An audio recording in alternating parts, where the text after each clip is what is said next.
Saya memberikan waktu sejenak untuk Bapak Ibu Saudara sekalian untuk saat teduh sejenak. Mari kita datang ke hadirat Tuhan. Mari kita rasakan kasih dan penyertaan yang Tuhan berikan kepada kami.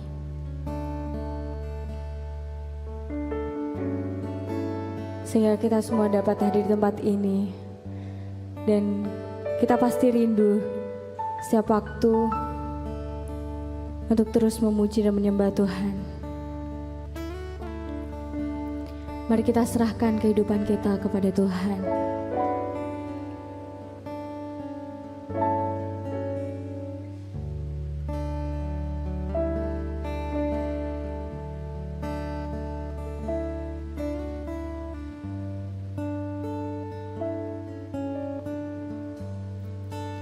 Mari kita sama-sama pujikan. Ku bawa korban syukur.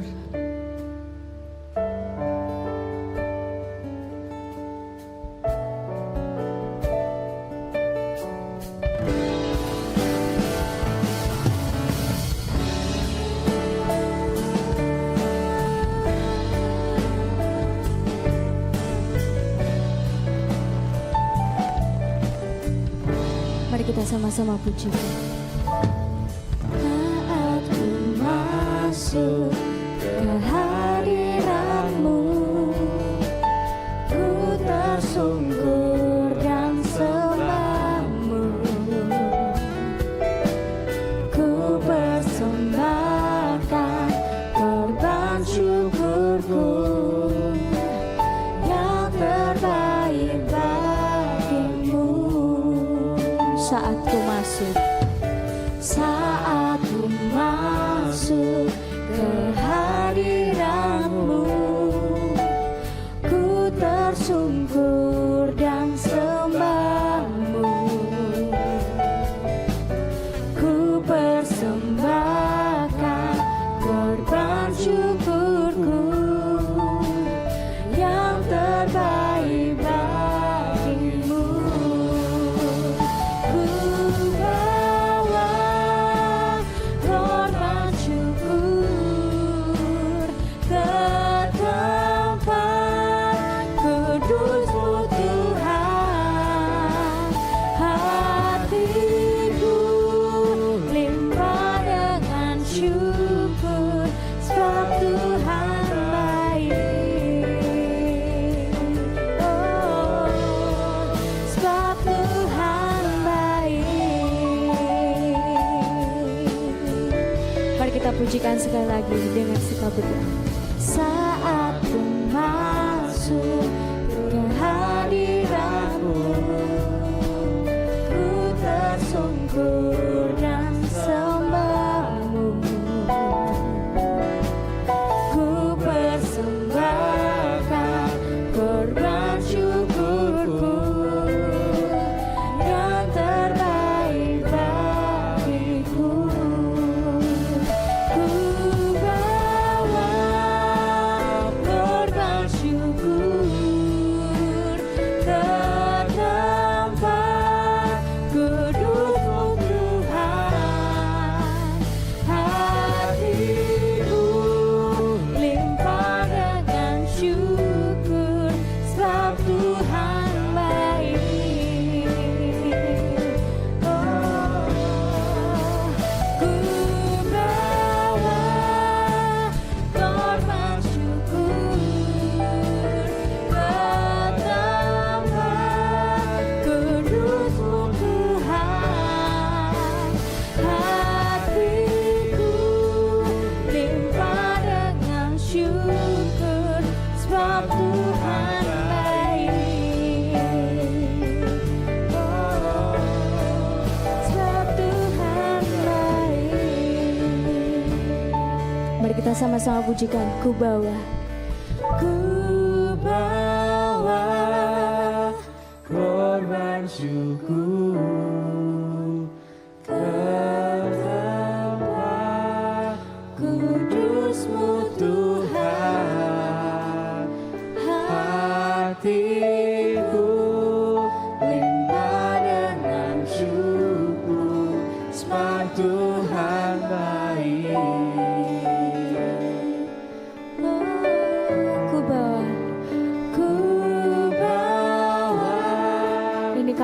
Tuhan setiap anak-anak-Mu yang hadir di tempat ini ya Tuhan.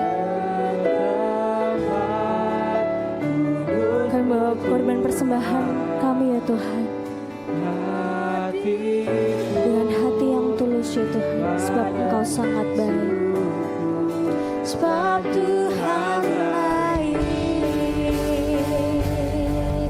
Oh, ku bawa korban syukur ke tempat kudus-Mu Tuhan. Hatiku limpah dengan syukur, sebab Tuhan baik. Sebab Tuhan baik. Oh, sebab Tuhan baik.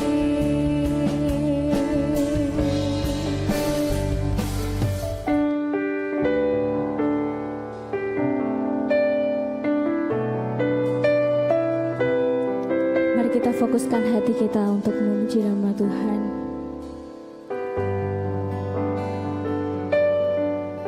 Tak usah ku takut, tak usah ku takut, Allah menjagaku.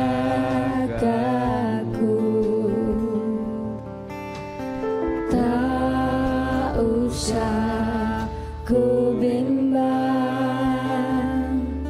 Yesus peliharaku.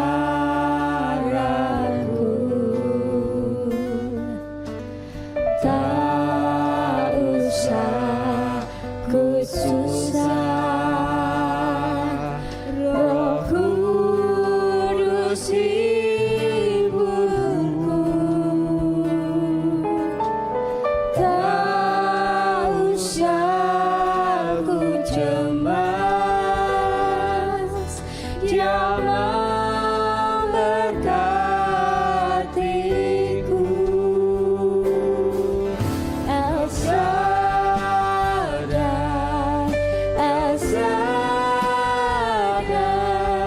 Allah Maha Kuasa. Dia besar, Dia besar,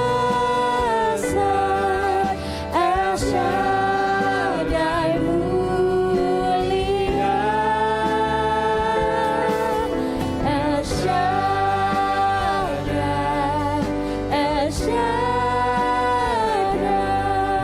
Allah Maha Kuasa. Berkatnya melimpah, El Shaddai. Kita pujikan sekali lagi dengan sikap berdoa.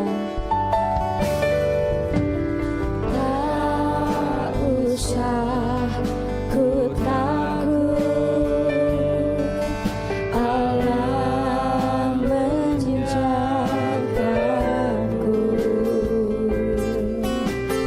Tak usah ku bimbang, Yesus peliharaku. Tak usah ku susah, Roh Kudus hiburku. Tak usah ku cemas, Dia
Selamat malam Bapak Ibu, Shalom.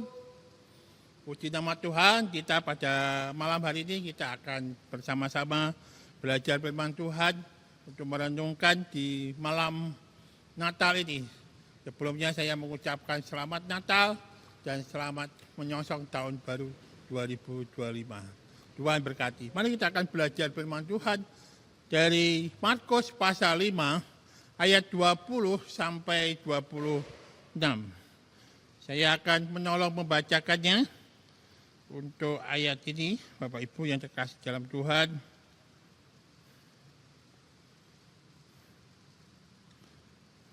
Ya. Markus pasal 5 ayat 20 sampai 26.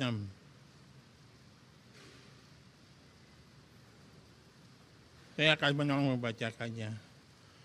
Orang itu pun pergilah dan mulai memberitakan di daerah Dekapolis segala apa yang telah diperbuat Yesus atas dirinya, dan mereka semua menjadi heran. Sesudah Yesus menyeberang lagi dengan perahu, orang banyak berbondong-bondong datang lalu mengerumuni dia, sedang ia berada di tepi danau. Datanglah seorang kepala rumah ibadat yang bernama Yairus. Ketika ia melihat Yesus, sesungguhnya ia di depan kakinya dan memohon dengan sangat kepadanya, "Anakku perempuan sedang sakit, hampir mati. Datanglah dan kiranya letakkanlah tanganmu di atasnya, supaya ia selamat dan tetap hidup." Lalu pergilah Yesus dengan orang itu. Orang banyak berbondong-bondong mengikuti dia dan berdesak-desakan di dekatnya. Adalah di situ seorang perempuan yang sudah 12 tahun lamanya menderita pendarahan. Ia telah berulang-ulang diobati oleh berbagai tabib sehingga telah ditabiskannya, namun sama sekali tidak ada faedahnya. Malah sebaliknya keadaannya makin memburuk. Mari kita akan berdoa terlebih dahulu untuk mengawali renungan kita pada malam hari ini. Bapa yang di surga, kami menyerahkan ke dalam tangan kuasa-Mu pada malam hari ini. Kami boleh bersatu hati di dalam suasana Natal. Kami juga merasakan cinta kasih Tuhan, pemeliharaan Tuhan sepanjang hari ini ya Tuhan. Berkati ya Tuhan supaya Tuhan memberi yang terbaik, memberikan yang terindah di dalam setiap perkara-perkara yang Tuhan izinkan dalam kehidupan kami. Berkati renungan ini Tuhan, dan Tuhan akan melawat setiap hati yang mendengarkan, setiap orang yang melihat ini ya Tuhan. Biar berkat Tuhan berkati ya Tuhan, supaya segala sesuatu hanyalah untuk kemuliaan nama-Mu saja. Di dalam nama Tuhan Yesus kami serahkan semuanya ini. Amin. Bapak Ibu yang terkasih dalam Tuhan, pada kesempatan malam hari ini kita belajar satu ayat saja yang penting untuk memfokuskan diri pada dia datang memberi amanat. Di ayat 20, kita ulang lagi satu ayat 20 dikatakan di situ, orang itu pun pergilah dan mulai memberitakan di daerah Dekapolis segala apa yang telah diperbuat Yesus atas dirinya, dan mereka semua menjadi heran. Bapak Ibu yang dikasih dalam Tuhan, kebenaran firman Tuhan ini mengajak kepada kita untuk kembali mereview apa yang sudah Tuhan kerjakan di dalam kehidupan kita sepanjang hari ini. Sepanjang hari-hari ini. Sampai kita bisa menyongsong tahun 2025 nanti. Tuhan berkati, Tuhan akan memberikan yang terindah dalam kehidupan kita. Tapi kita lupa bahwa sesungguhnya Tuhan memberikan amanat itu kepada kita.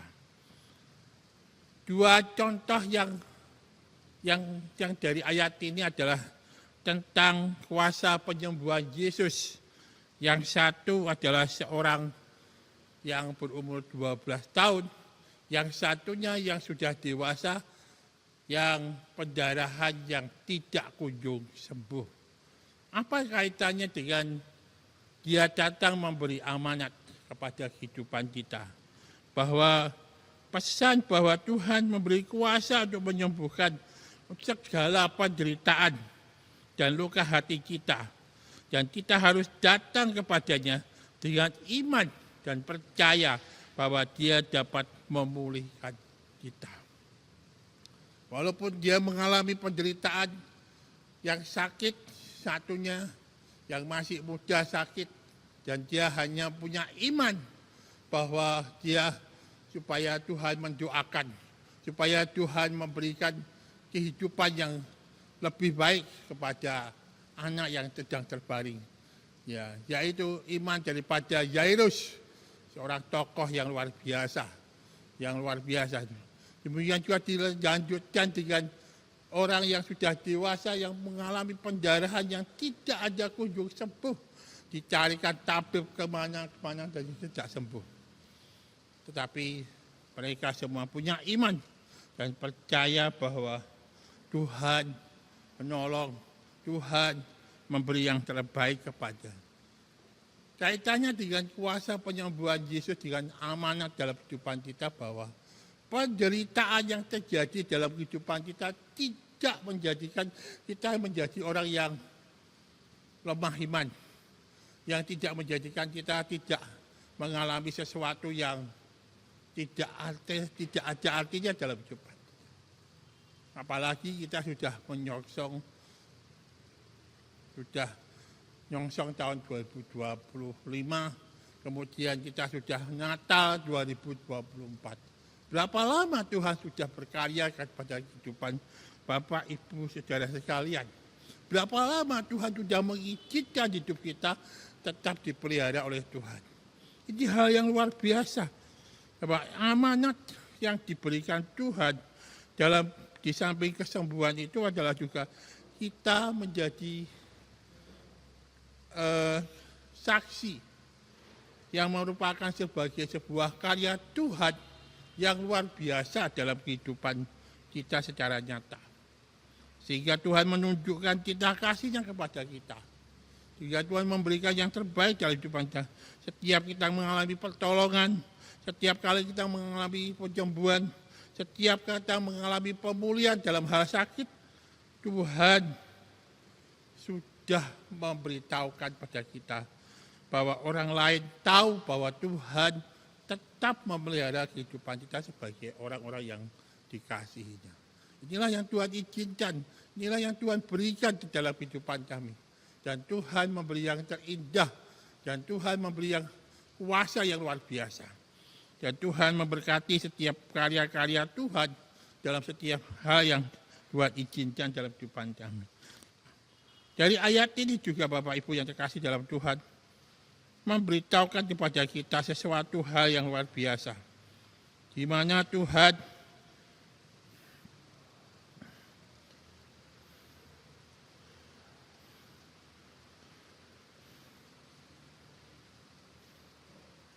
juga di tengah ketidakpastian dalam hidup kita. Kalau kita lihat di dalam ayat 24 sampai 26, dikatakan di situ Bapak Ibu. Lalu pergilah Yesus dengan orang itu, orang yang banyak berbondong-bondong mengikuti dia dan berdesak-desakan di dekatnya. Adalah di situ seorang perempuan yang sudah 12 tahun lamanya menderita pendarahan. Ia telah berulang-ulang diobati oleh berbagai tabib sehingga telah dihabiskannya semua yang ada padanya. Namun sama sekali tidak ada faedahnya, malah sebaliknya keadaannya makin memburuk. Hal yang luar biasa yang terjadi karya Tuhan terhadap orang yang sudah 12 tahun pendarahan yang tidak ada henti-hentinya. Tapi apakah dilemanya dengan karya Tuhan, amanat Tuhan yang Tuhan berikan, yang Dia datang untuk memberikan amanat kepada kehidupan kita, supaya kita tahu bahwa inilah yang Tuhan izinkan dalam kehidupan kita. Dalam keadaan kondisi apapun kita tetap dipelihara oleh Tuhan. Dia yang hidup, Dia yang memberikan hidup pada kita. Pasti Tuhan juga akan memberi yang terindah dalam kehidupan kita sebagai orang-orang yang dikasihinya. Sehingga karya Tuhan tidak pernah sia-sia. karya Tuhan tidak pernah diabaikan sekalipun dan sedikit pun. Tetapi Tuhan selalu memberi yang terindah dalam kehidupan. Dicontohkan aja seperti orang yang pendarahan, orang yang masih muda dengan begitu, hanya dengan iman percaya Tuhan itu terjadi kepada kedua orang ini. Lalu apa yang menjadikan yang menarik?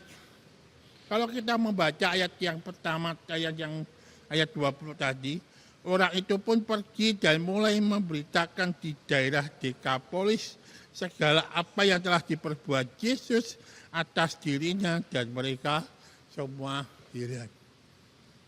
Bapak Ibu yang terkasih dalam Tuhan, pastilah orang yang pergi dan mulai memberitakan Injil di daerah Dekapolis tidak meletakkan, dia tidak perlu jauh-jauh, dia tidak perlu menyampaikan pemberitaan, dia tidak perlu jauh-jauh kemana dia harus pergi. Tetapi Tuhan meletakkan bahwa menjadi saksi tidak berdasarkan apa yang Tuhan perintahkan, kamu harus pergi ke sana, tidak. Tetapi dari lingkungan kita. Dari lingkungan kita. Itu sebabnya Bapak Ibu yang terkasih dalam Tuhan, maka gampang aja yang paling slogan Injil, dia datang memberi amanat adalah, kalau kita bisa mengatakan apa kabar, kabar, beritakanlah, ya. Kemudian beritakanlah kabar baik, beritakanlah, begitu. Itu merupakan gambaran penginjilan yang paling sederhana di dalam kehidupan kita, memberikan yang terindah di dalam kehidupan kita, agar kita bisa dipanggil untuk menjadi saksi di lingkungan kita terlebih dahulu. Di tempat kerja, di keluarga, atau di masyarakat. Tidak perlu jauh-jauh. Bagaimana cara kita bersaksi kepada mereka? Kita tidak perlu memberitakan secara visual, ya tidak langsung. Tetapi dari sikap yang paling gampang apa? Bapak Ibu?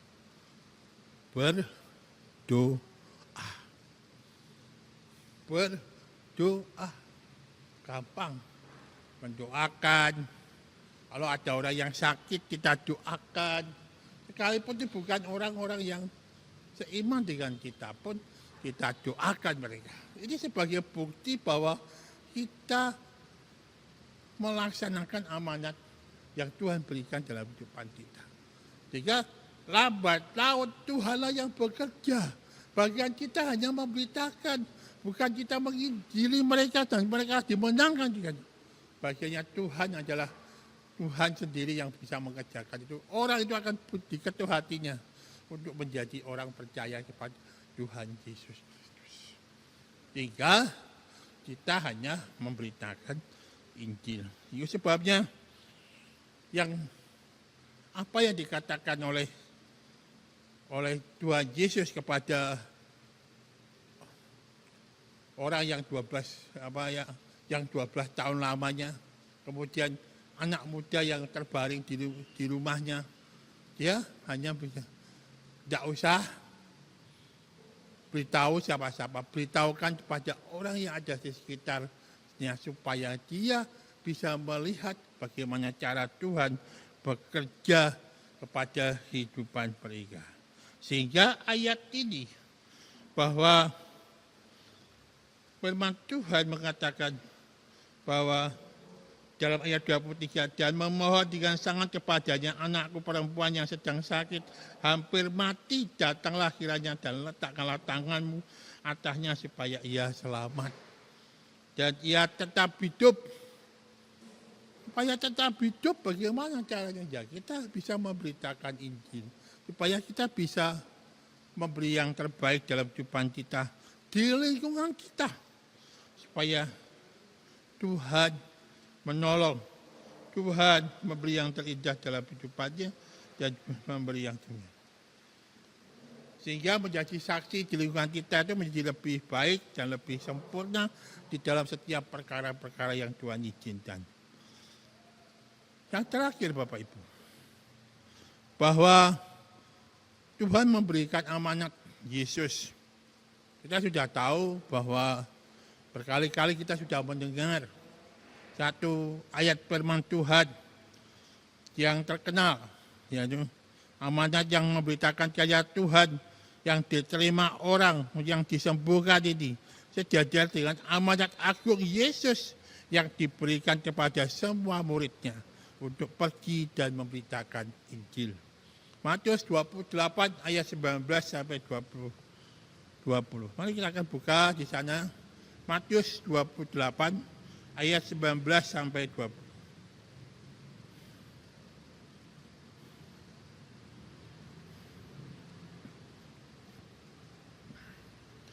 Saya bacakan. Karena itu pergilah, jadikanlah semua bangsa muridku dan baptislah mereka dalam nama Bapa dan Anak dan Roh Kudus. Dan ajarlah mereka melakukan segala sesuatu yang telah kuperintahkan kepadamu, dan ketahuilah aku menyertai kamu senantiasa sampai kepada akhir zaman. Tuhan meletakkan kita pada posisinya yang sekarang ini adalah di zaman akhir zaman ini adalah bahwa kita menjadi muridnya. Kenapa saya berkatakan sebagai murid? Karena kita sudah lama-lama sudah menjadi orang yang percaya sudah lama, sekian lama. Kalau saya sekarang sudah 56 tahun, tidak mungkin saya hanya sebagai orang yang percaya tahu, tidak. Tetapi menjadi murid yang harus bisa memuridkan pada orang-orang yang dikasih. Dan harus dipakai secara luar biasa di dalam kehidupan kita sebagai orang-orang yang percaya. Sehingga amanat ini tidak hanya cukup diletakkan pada dada kita toh, tetapi juga diletakkan kepada semua orang yang ada di sekitar kita. Dan itu menjadi murid yang sejati. Murid yang memuridkan setiap orang melalui sikap, melalui perilaku kehidupan kita sebagai orang. Karena itu dikatakan, karena itu pergilah, jadikanlah semua bangsa murid itu dan baptislah mereka dalam nama Bapa dan Anak dan Roh Kudus. Dan ajarlah, ya kalau ajar itu kita sudah menjadi bagian yang terpenting daripada amanat ini. Bahwa mereka melakukan segala sesuatu yang telah kuperintahkan kepadamu, dan ketahuilah aku menyertai kamu senantiasa sampai kepada akhir zaman. Bapak Ibu yang dikasih dalam Tuhan, setiap orang percaya memiliki tanggung jawab untuk melaksanakan amanat agung Yesus dengan memberitakan Injil dan kesaksian tentang karya Tuhan dalam hidup kita. Dan kita ikut serta dalam misi penyelamatan Tuhan bagi dunia ini. Di penghujung tahun ini, kita harus membawa perubahan hidup yang nyata, yang bisa mengemban amanat agung. Hidup yang disembuhkan itu mengalami perubahan total setelah bertemu dengan Yesus. Dia tidak lagi hidup dalam penderitaan, tetapi dalam sukacita, keselamatan yang diberikan oleh Tuhan, dan amanat Tuhan itu terjadi dalam kehidupan kita sebagai orang-orang percaya. Pesan yang penting dalam perubahan hidup yang nyata ini adalah marilah kita membuka hati kita untuk mengalami perubahan, pemulihan yang hanya bisa diberikan oleh Yesus, dan kemudian berbagi dengan perubahan itu kepada orang lain. Bagilah apa yang sudah Tuhan berikan kepada kehidupan kita sepanjang tahun ini kepada semua orang yang ada di sekitar kita. Bagilah berkat-berkatnya itu tidak hanya dengan materi saja, tetapi dengan pribadi, perilaku, kehidupan yang luar biasa. Sehingga inilah saya percaya bahwa kalau kita memberitakan kesaksian ini, pasti Tuhan akan memberi yang terbaik dalam kehidupan kita, dan Tuhan akan menyertai Bapak Ibu, saudara sekalian. Dan inilah kebenaran firman Tuhan. Dia datang memberi amanat yang luar biasa, supaya segala sesuatu yang Tuhan kerjakan tidak sia-sia. Dan amanat itu tuntas, maka Tuhan Yesus akan datang kedua kalinya, dan Tuhan akan mengangkat kita sebagai anak-anak. Dan Tuhan akan memberkati kita, dan bersama-sama dengan Tuhan di kerajaan surga. Dan Tuhan akan memberkati kita. Tuhan memberkati kita semua. Amin. Mari kita akan berdoa. Bapa, terima kasih ya Tuhan.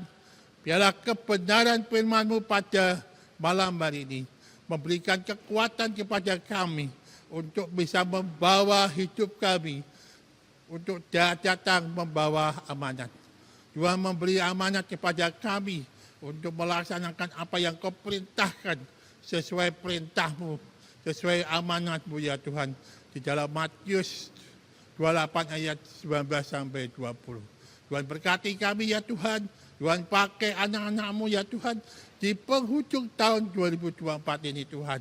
Supaya Tuhan mengingatkan kembali kami, dan mereview kami semakin berdasar dan beriman kepada Tuhan. Dan kami membawa perubahan yang nyata untuk menyongsong tahun 2025 ini. Berkati ya Tuhan, sertai kami sepanjang tahun 2025 nanti. Tuhan akan juga berkati dalam setiap perkara-perkara yang Tuhan izinkan, yang Tuhan hadirkan dalam setiap kehidupan kami. Terima kasih Bapa, inilah doa kami, dan kami serahkan semuanya hanya di dalam nama Tuhan Yesus Kristus. Amin.